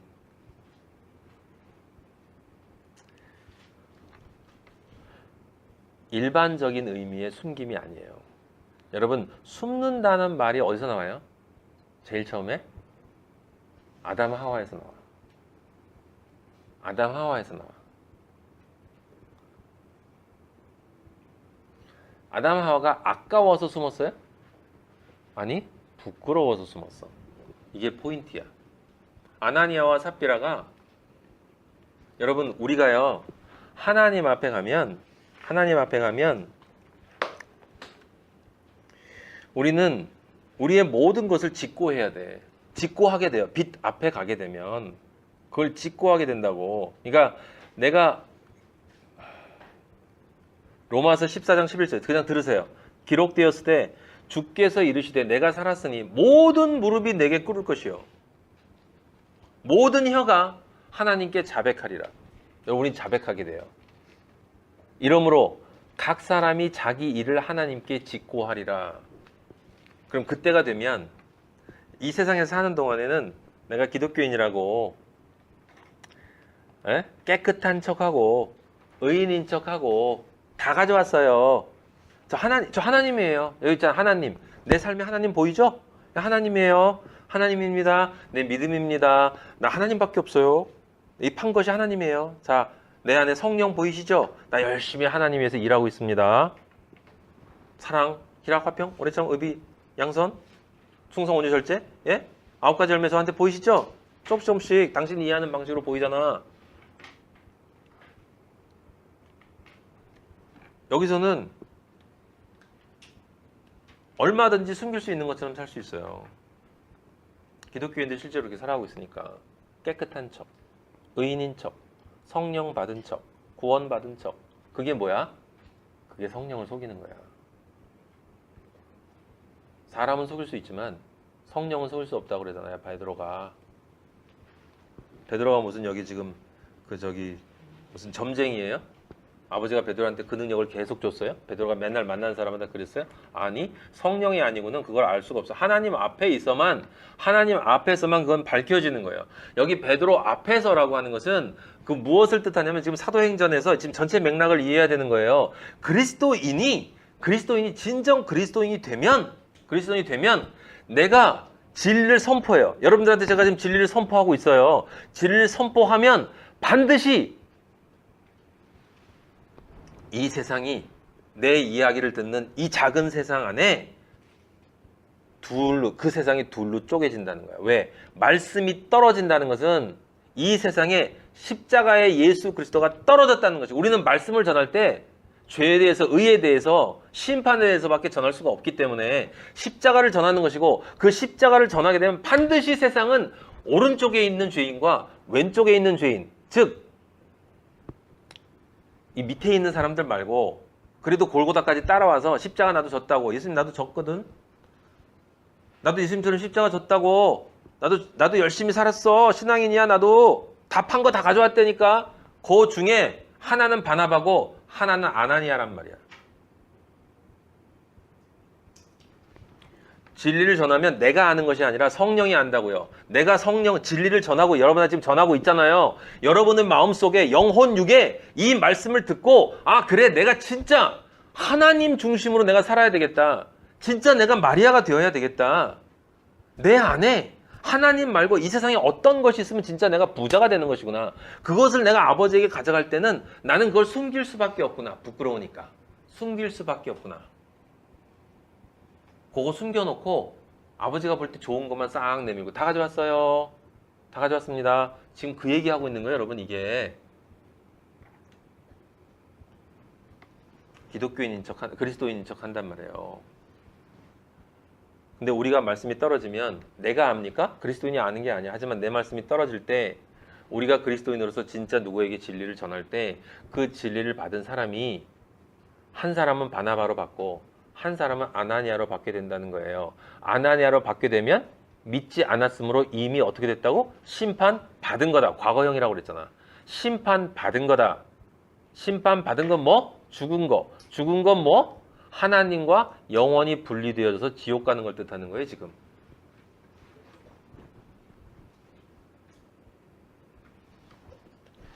그러니까 지금 베드로 앞이라고 하는 말, 여기 지금 성경에 나와 있는 베드로 앞이라는 말은 이중적인 의미가 있는 거예요. 잘 기억해 놓으세요. 베드로 앞이라는 말은 첫째, 무엇을 뜻하냐면 베드로는 지금 무엇을, 첫째 베드로는 교회를 상징해요. 교회. 진짜 그리스도인. 교회. 예수 그리스도가 머리 되시는 존재로 머리가 되기 때문에 내 생각, 내 머리가 머리에서 다 생각하잖아. 여기에 다 있잖아요. 머리에. 신경생활에서 뇌라고 그러잖아. 이 머리에서 모든 내 몸이 움직여지잖아. 그 머리가 예수 그리스도가 된다는 이야기는 오직 예수 그리스도가 시키는 대로만 산다는 뜻을 얘기하는 거잖아요. 그렇게 된 사람이 교회야. 그죠? 그 사람들이 모이면 또 교회고 그 교회를 상징해. 그러면 아까 말한 것처럼 그런 교회는 사도행전에서 지금 우리가 본 것처럼 예수 그리스도의 명령을 받아서 첫째 수직축으로 성령 임재, 성령 충만이 되어져서 오직 성령으로라는 뜻이야. 성령 충만, 여러분 오해하면 안 돼 절대로. 오직 성령이에요. 오직 성령. 그게 성령 충만이야. 마음과 뜻과 목숨을 다한 하나님의 사랑을 실현하고 수평축으로 이웃사랑을 그리스도 안에서 실현하고 그런 삶을 살아가는 과정 중에서 우리가 진리를 선포하는 것 가운데 뭐가 있냐? 심판이 들어있는 거예요. 심판이. 세상이 둘로 갈라져. 그래서 십자가의 오른쪽 죄인과 십자가의 왼쪽 죄인으로 갈라진. 그래서 바울이 뭐라고 그랬어요? 우리는 구원받는 자들에게나 망하는 자들에게나 하나님 앞에서 그리스도의 향기니, 지금 베드로가 어떻게 나타난 거야? 그리스도의 향기로 나타난 거야. 그리스도의 향기로 말씀을 전해서 은혜를 주므로 그리스도의 향기로 나타났어요. 근데 이 사람에게는 누구? 아나니아에게는 사망에서 사망으로 이르는 냄새가 됐어. 저 사람에게는 누구? 바나바에게는 생명으로부터 생명에 이르는 냄새가 됐어.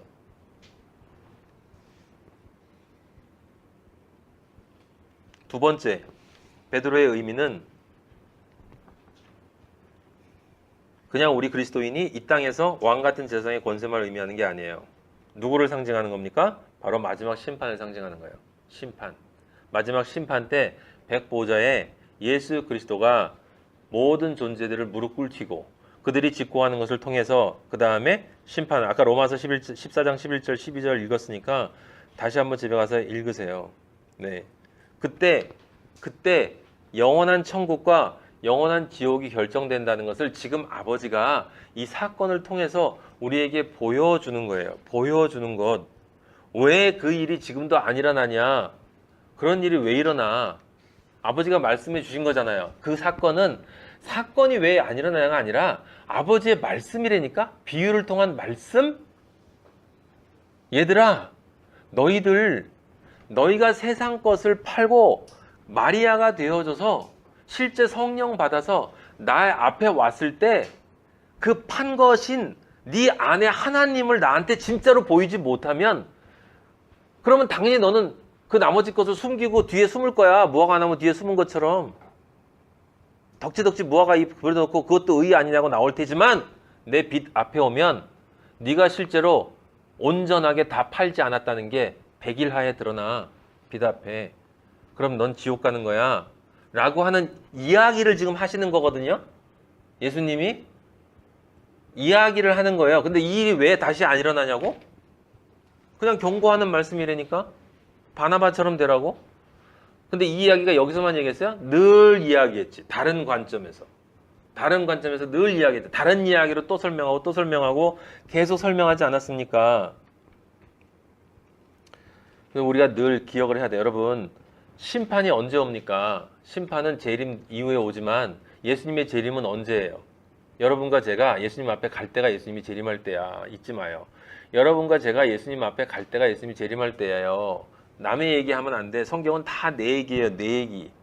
지금 5분 뒤에 우리 아버지 앞에 서 있을 수 있어요. 이거 무너지면 무슨 일에서든지. 한 번 죽는 것은 사람에게 정해진 것이요. 그 다음엔 반드시 그 후에는 심판이 있다.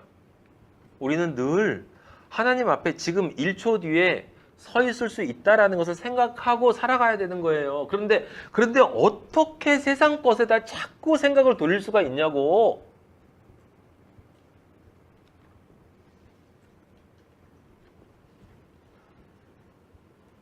다니엘서 12장 2절 한번 찾아볼래요?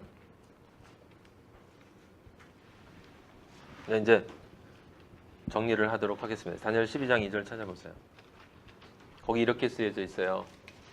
땅의 티끌 가운데에서 자는 자 중에서 죽었다는 뜻이잖아요. 그죠? 우리가 원래 그랬잖아요. 많은 사람이 깨어나 무엇을 통해서? 예수 그리스도의 십자가 복음을 통해서 영생을 받는 자도 있고 바나바들이 많다는 거예요. 그리고 수치를 당하여서 영원히 부끄러움을 당하죠. 여기 부끄러움이잖아. 왜 숨겨요? 부끄러워서 숨기는 거야. 부끄러워서. 이 세상에 살면서도 부끄러워서 숨기고 거기 가서도 부끄러워 숨기려고 하는데 이 땅에서는 부끄러워 숨길 수 있어요. 판것 안 내놓을 수 있어. 하지만 그 아버지 앞에 가면 그걸 숨길 수가 없단 말이에요. 그리고 지금 우리는 모르고 가지만 우리의 말씀이 떨어질 때 아버지는 이미 다 보고 계신다는 거예요. 그 판 것이 진짜 예수 그리스도 하나님이신지 정말 그것인지를 아버지는 보고 있다라고 하는 것입니다. 늘 두 종류의 사람이 있고 두 갈래 길이 있고 두 종류의 선택이 있고 두 종류의 결과가 있다는 걸 여러분들이 늘 마음속에 명심하고, 그래서 5장 11절 마지막 문장이 이거잖아요. 마지막 문장이 뭡니까? 내가 바나바인가 아나니아인가? 두려움으로 이 질문을 던져야 되는 거예요. 여기 온 교회와 이 일을 듣는 사람들이 다 크게 두려워하니라. 여러분 성경에는 두려움이란 단어가 두 가지가 나와요. 두 가지. 예? 두 가지. 하나 그냥 간단하게 말하면 한쪽 두려움은 아나니아의 두려움이야. 아나니아와 같은 존재들이 가지고 있는 두려움이에요. 지금 사람들이 다 크게 두려워한다는 건 영어로 얘기하면 이건 great fear예요. fear. 진짜 두려움이에요. 예. 근데 이 두려움이라고 하는 것은 그리스도인들에게는 이 두려움이 있으면 안 된단 말이에요. 왜냐하면 이 두려움이 있다는 건 불신의 증거이기 때문에, 예? 불신의 증거이기 때문에 요한일서 4장 18절 보면 이렇게 쓰여 있어요. 사랑 안에 두려움이 없다. 온전한 사랑은 두려움을 내어 쫓는다. 온전한 사랑은 네가 진짜 그리스도의 사랑과 연합되어졌으면 네 안에 그런 두려움은 없다. 두려움에는 반드시 형벌이 있다. 왜 두려움이 형벌이 있냐? 왜냐하면 그건 믿음이 없다는 뜻이니까. 그건 사랑 안에서 온전히 이루지 못했다는 뜻이니까. 그런데 또 성경에 보면 뭐라고 쓰여있냐면 두려워하라고 그래요. 두려움으로 너희의 구원을 이루라. 에? 히브리서 12장 28절에도 두려움이라는 단어가 나오고, 에? 베드로전서 1장 17절에도 두려움이라는 단어가 나와요. 근데 이때 이 두려움은 fear가 아니라 경외를 뜻하는 거예요. 경외. 하나님이 어떤 분이신가를 잊어버리지 말라는 거예요. 하나님 만홀히 여기지 말라고. 아버지 가지고 장난하지 말라니까.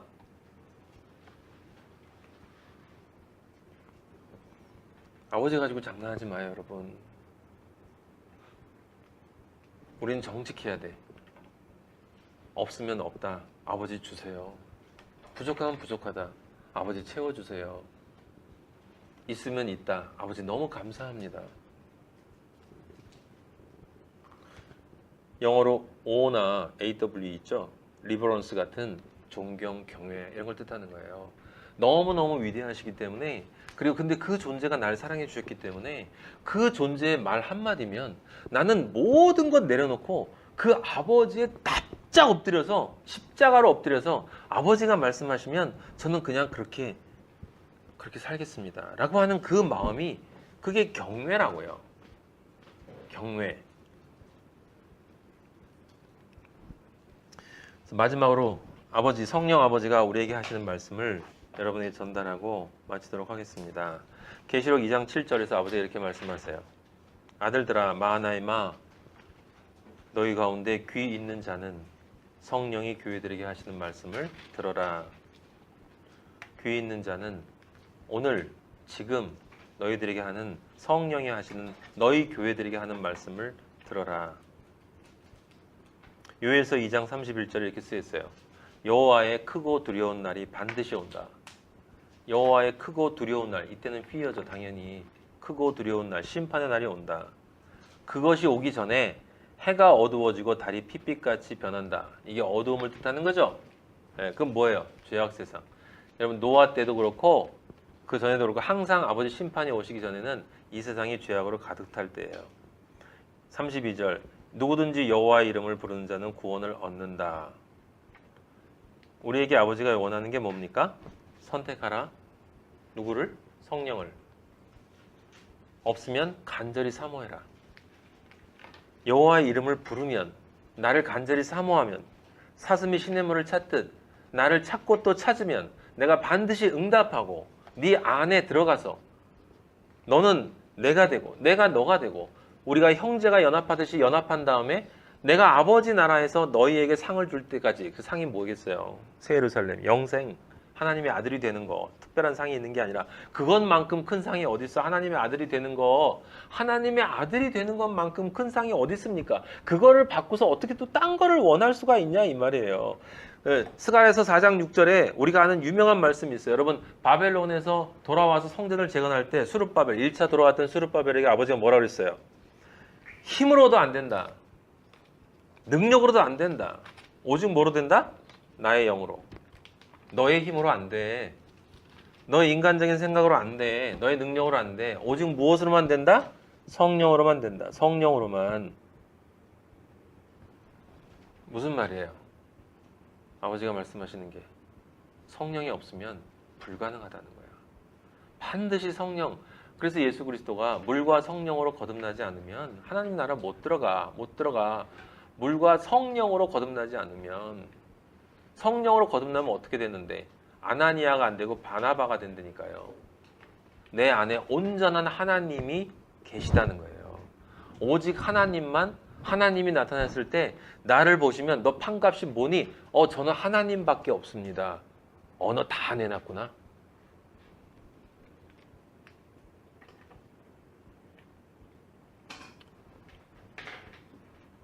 아버지가 우리 마하나임을 사랑하셔서 정말 마지막 때가 마지막의 마지막 때라 여러분들한테 정말 아버지가 간절히 원하는 게 있단 말이에요. 뭐가 있겠어요? 아버지 원하는 명령은 바뀌지 않아.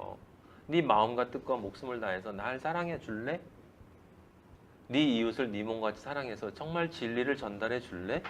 거짓이 넘치는 이 세상에서 정말 빛으로 존재해 줄래?